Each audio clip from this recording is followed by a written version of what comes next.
Welcome to the Hour of the Time. I'm your host, William Cooper. When I first saw the movie 2001, I was amazed, awed, to say the least.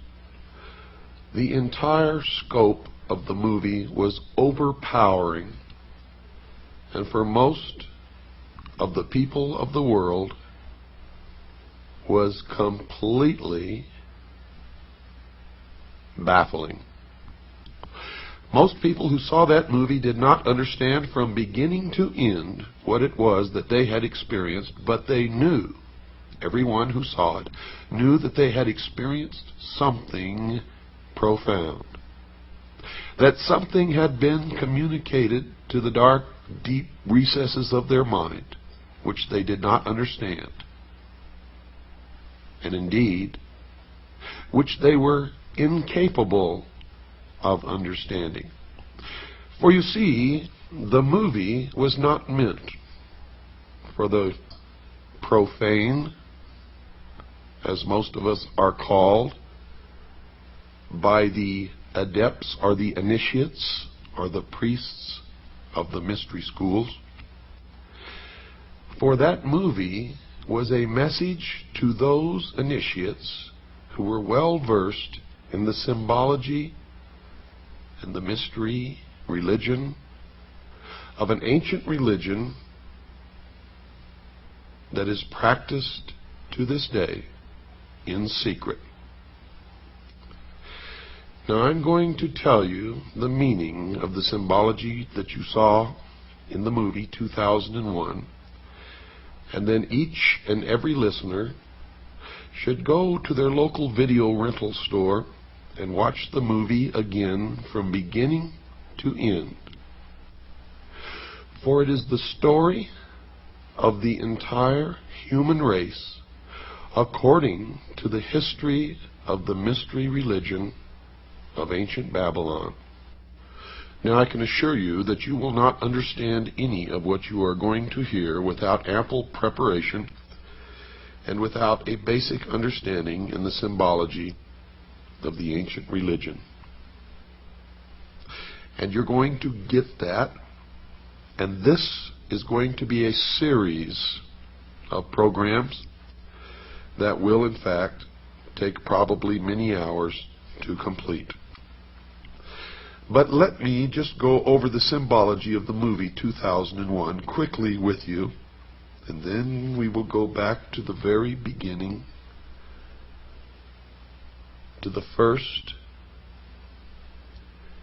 primitive human, probably sitting on his haunches, munching upon some vegetable, watching the sunrise in the east. In the beginning of the movie 2001, most people who sat in the theater were struck by the imagery which was presented to them, as they saw first a dark and gray and ugly world.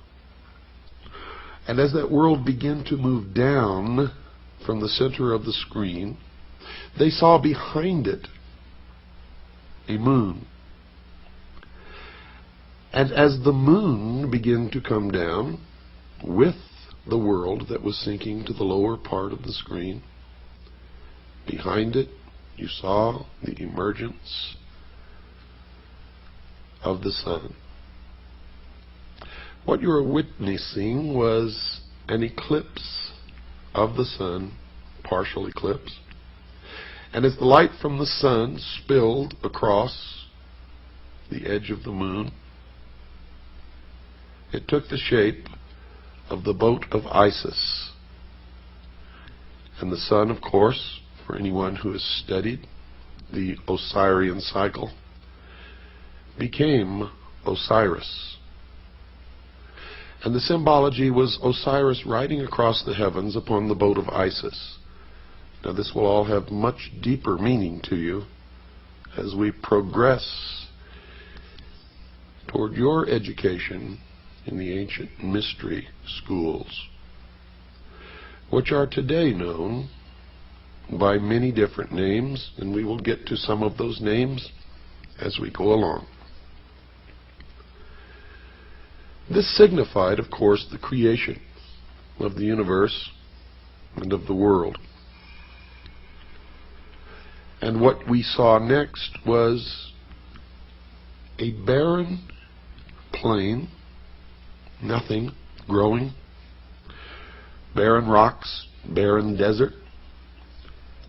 And then we saw the sun begin to rise in the east over the horizon, signifying the birth of the world. As the sun traveled across the heavens, you saw the wind begin to move across the face of the earth, signifying that something was happening.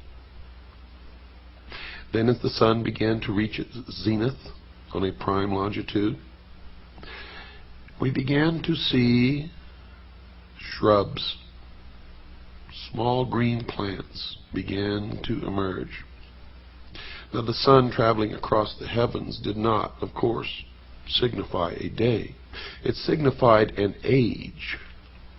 An age, dear listeners.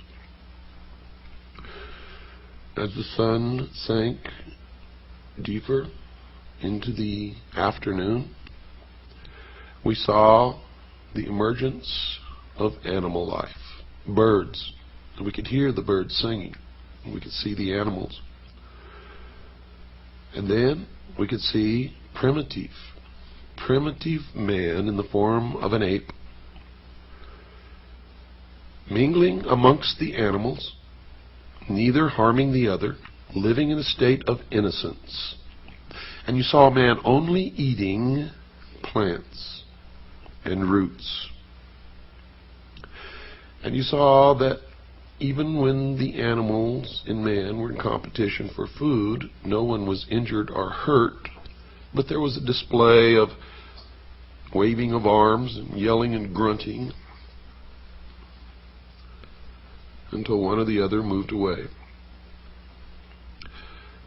The significance of this was the age of innocence, when man lived in the Garden of Eden, innocent. With the animals, he was a vegetarian. And as the sun progressed farther toward the west, we saw man begin to retreat into the womb. For you see, the passage of the sun across the sky, from the time that it rose in the east, signifying the birth of the world, we saw that as it reached its zenith, its most powerful aspect in the heavens, life began to emerge, first in the form of plants and then animal life. And that the animals and early man lived in harmony together in a state of innocence. This was the symbology of the movie. During this process, you saw a rock formation in the shape of the male organ, the penis. This was the symbol of the mystery schools of the generative force of creation. When you watch the movie again, pay attention to the symbology of the movie.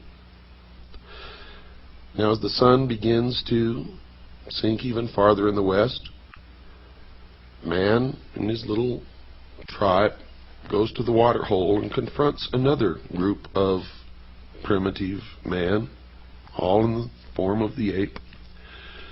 And there's a confrontation. But you notice that no one was injured or killed.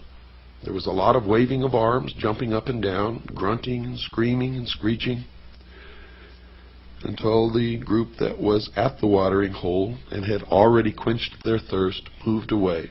And then the new group moved in. And then they scurried into the womb, signified by the cave. And there was more symbology there, as they all sat in the darkness with their eyes open in fear. and one of the female apes held a child to her breast. And you were seeing man in the transformation from ape to human. Primitive man evolving to the point where he could think. And then what happened in the movie? Toward the dawn, you heard the humming of bees. Millions of bees. And the beehive and bees are a prominent symbol in the mystery schools. It signifies societal cohesion, industry. Now, not industry as you may know it in the manufacture of cars, but industry in working together in a societal form. In this case, the very basic rudiments of society. And as the sun again began to rise up in the east, signifying the dawn of the new man, the audience beheld an obelisk, a monolith. In front of the cave are the womb from which the apes emerged, and it appeared that the humming of the bees was emanating from this block of stone. Now notice I said three words: monolith, obelisk, and stone. All of these are significant symbols in the ancient mystery religions. And you saw that this was not God, because creation had already taken place. The world had been created. Plants and animals had been created, and primitive man existed on the earth before this monolith, this obelisk, this stone ever made its appearance. It is also known as the stone that you saw earlier, the generative force, or the penis. Now don't get all confused by this terminology.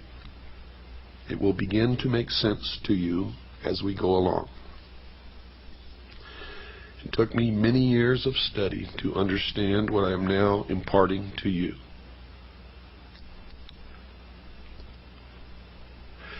You watched as the apes milled about in great excitement, and one, encouraged by another, signifying Adam and Eve.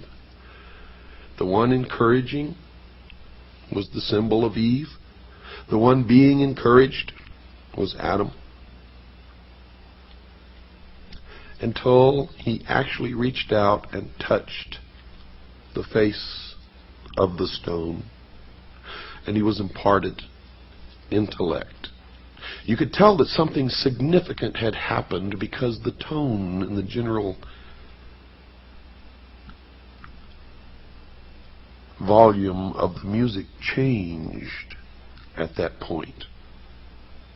And then the other apes began to touch and rub the statue. Now, most people that I knew attributed what happened to some extraterrestrial force.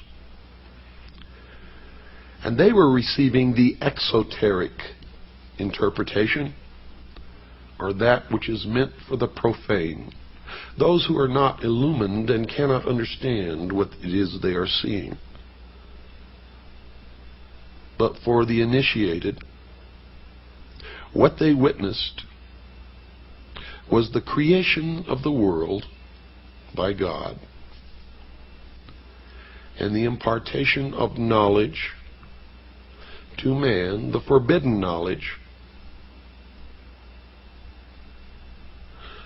by Lucifer through his agent Satan.